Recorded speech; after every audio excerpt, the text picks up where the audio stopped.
We back, and we got a beard. It's looking okay. But we have a quick and important topic for today. A quick one, but real quick, let me show you the product of what I've been talking about in all these videos. You know what that is? That's the University of Texas Tower. Right there, right outside my room. You know why? Because God loves it when a man is on his purpose, and when a man honors and owes it all to God. Number 10 program for biology in America. In high school, I was not doing so good. Maybe 2-3 years in between that period and now. 4 years, I'd say. Starting off the 4th year in 2023. So let that be proof that no matter where you are, if you're patient and if you don't let yourself fall back into your old habits like you keep doing, because most people are like, oh, I'm gonna start going to the gym, and they go, and then they hit like a wall. Like they're like, I'm going to the gym, yeah, and then they hit a wall, and then they go back to where they were.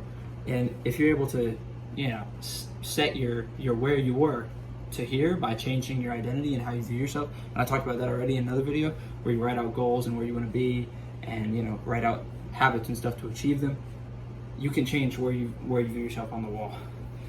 Check out this Casio, man. Sick. Look at the light. Beep. Okay. This is a hard topic. It's gonna be one of these quick videos where I got a simple point, and I've already been rambling for almost 2 minutes, so I'm gonna get into it. People need to take an honest look at themselves in the mirror. An honest look. And that doesn't mean, to look at yourself and be like, hey, I'm actually a cool person. Hey, am I being really me? Am I being myself? No. It means, are you living up to what you talk about? Are you walking the talk? Are the thoughts that you're thinking and the way that you're viewing yourself aligned with the way you're living your life? Because often it's not. Often, for example, I'll hear people talk about, hey, I want to be a doctor. I want to be financially free. I don't want to pay for my taxes. I'm going to figure out a way to not pay taxes. I'm going to get rich with the stock market. I'm going to become an entrepreneur. And then I'm like, so bro, like how you doing on, trying to go to the gym 3 days a week? Oh, bro, yeah, bro. I mean, I've been slacking, bro. Hey, bro, it's 9 a.m. You up yet? Nah, bro. And yet they keep talking about that. And it seems like something that you would notice, right? It seems like something that would be like, hey, wait a second, bro. Like, I keep talking about how I'm going to be like a doctor or whatever, but I'm sleeping till noon every day. This isn't really aligned, but people don't notice because, that's just human nature, right? Nobody wants to think of themselves in a negative light. Nobody does because it's painful. Nobody wants to admit their faults, including me. When I think about where I've fallen short or things I'm not doing that I could be doing, it makes me uncomfortable. I don't want to feel that way, right? So it's hard to look at yourself that way, but the only way you're ever going to make progress and get to where you actually want to be is to get in that pool of people who do what they want to do, right? You want to go to the gym, you want to eat healthy, but you don't. There's a big pool, a growing pool right now of people who do what they want to do. And if you're not in that pool, the competition is here. You're even out of the league. You know what I mean? You're out of the league if you're over there. If you're not in the pool of saying, I want to go to the gym, I want to eat healthy, and you do it and you're disciplined, there's so many people now in that group that's where the competition is. And life for men is competition. There's only so many jobs. There's only so many beautiful babes to make your wife. There's only so many, it's limited resources that all the men are fighting for. You know what I mean? So if you're not disciplined, you can just give up at that point. Because if you can't figure out how to live up to what you say and do what you say you want to do consistently, all these things you talk about doing are not going to happen. I hate to say it. Look at every person in the military and the Marines, right? They say, like, I'm going to go to the military, I'm going to become a Navy SEAL, and then look at how many people graduate from that SEALs program. 2%. Those people are the winners in that field. The people who are able to do what they say they want to do. Everyone says, I want to be a Navy SEAL when they go into that program. But how many people actually do what they want and make it there? And if you need help with, discipline and doing what you say you want to do, other videos. But this is more about having an honest look at yourself. And it's easy to run away because of something called fear. All right? Segue into the next topic. Fear. Your brain uses fear in like a tricky way, where it tricks you into thinking like, oh, I'm not being scared. Oh no, this is actually the solution.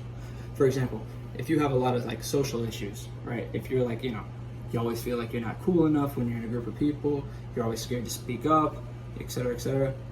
Fear will say like, oh, well, the solution is like, I'm just not good with people, stay inside. Think about that, because that's what happens, right? Or if you're not good at making friends, the solution will be, oh, well, then I can just be happy with the one friend that I have. That's enough.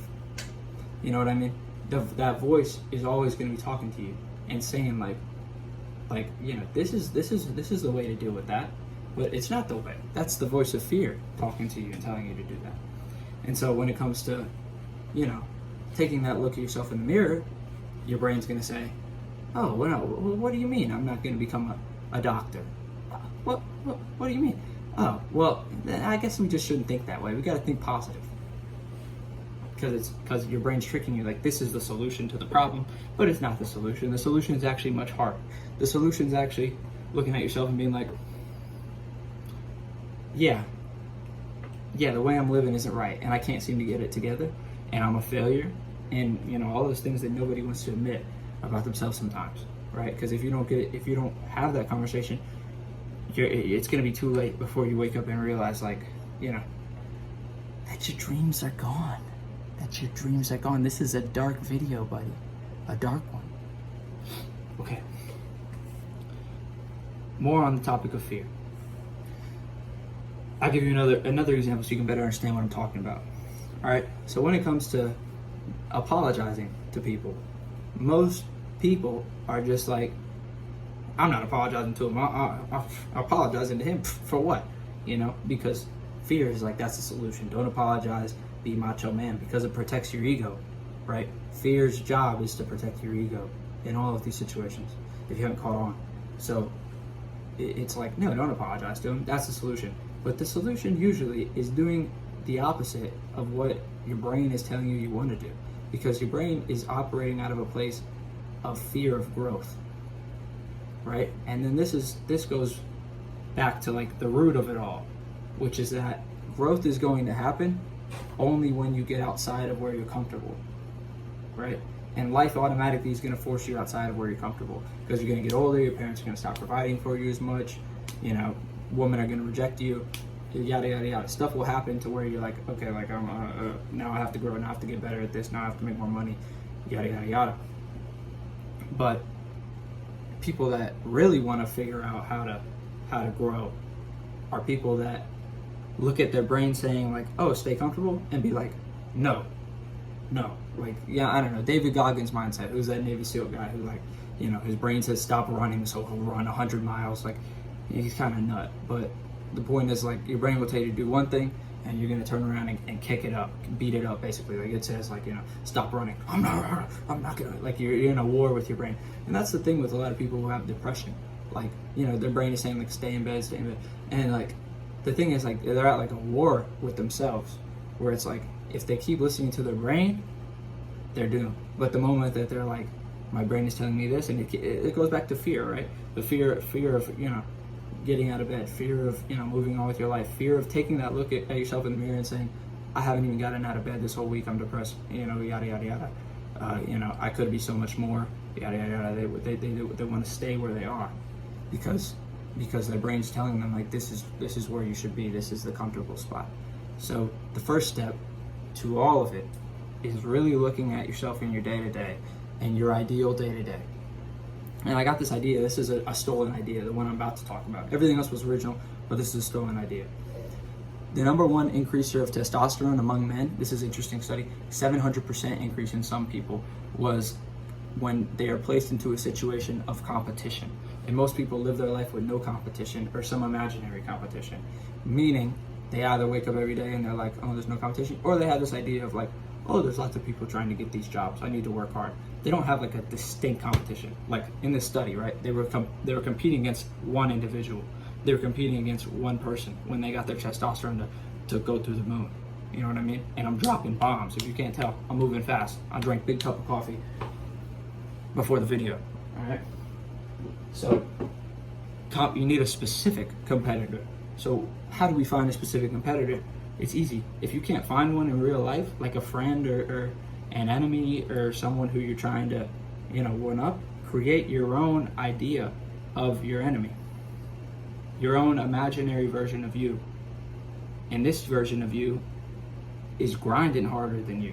This version of you is stronger than you, faster than you, prettier than you, everything. You know what I mean? Hotter if you're a woman, or I guess prettier. I don't know where I was going with that, but this version of you, if you stood up next to him, you would look like a piece of garbage, basically, because this guy does everything that you want to do but don't. Right? When you don't want to go to the gym, when you want to go to the gym but you're like, he's already there. You know what I mean? And really make this person real in your head. Make this person so real. Make this person like, okay, so as I'm sitting now right here in my chair, looking at YouTube videos, he's at the gym, or he's studying already, or he's catching up already. Like, make him real. Like, every moment that you catch yourself slipping, every moment that you hear that voice in your head saying like, oh, like, we can sleep another hour, I want it to just sleep another hour, he's up. Like, you gotta just wake up with it, or find a real competitor. But most people go through life with no competition, and that prevents them from ever, accessing their potential. So I went over a lot in the video to kind of connect it all before I wrap it up and stand on my chair and do the fit check. Damn, the coffee got me tweaking, bro. All right. First thing you got to do, take an honest look at yourself. Second thing you got to do, don't listen to your brain, because your brain is afraid. Your brain keeps telling you, this is the solution, man. This is the solution. Stay in bed. Oh man, your legs hurt. This is the solution. It's all lies. It's all because your brain is afraid of not being comfortable. Next point, push yourself into discomfort as much as you can by hearing what your brain's saying and not taking it. Being like, okay, cool, I'm gonna do the opposite. And that's gonna build mental toughness. Next thing that's gonna build mental toughness and testosterone, which is definitely linked to mental toughness, I probably. Build a competitor. Build another version of you who's out there grinding, who's out there doing things that you don't want to do. And through having an actual competition, you're going to be able to tap in to that potential much easier, that potential that exists within listening to your brain and not listening. Because in those moments of like, oh, I just want to stay in bed, if you don't have like a something pushing you out of bed, something, whether it be a purpose, like, I must build this business, so I have to get out of bed, or a competitor, or both. Optimally, you need to have that competitor. So spend some time, right? Think about it, maybe even write it down. What does this competitor do? Does he get out of bed earlier than you? Okay, he wake up at 6. Now when you wake up at 8, beep, beep, beep. What am I doing? What am I doing laying in bed on Instagram? He already was up at 6. You have to make him real, all right? If you don't have a big imagination, then I don't know, maybe just go out, like, I don't know, join some clubs or something and find somebody better than you or something like that. I don't know. But that's all I have to say. This video was fire. You probably need to watch it like twice to catch all the info, because I was spitting. I still have my shoes on. I'm still standing on the chair for the check. UT shoes. Okay.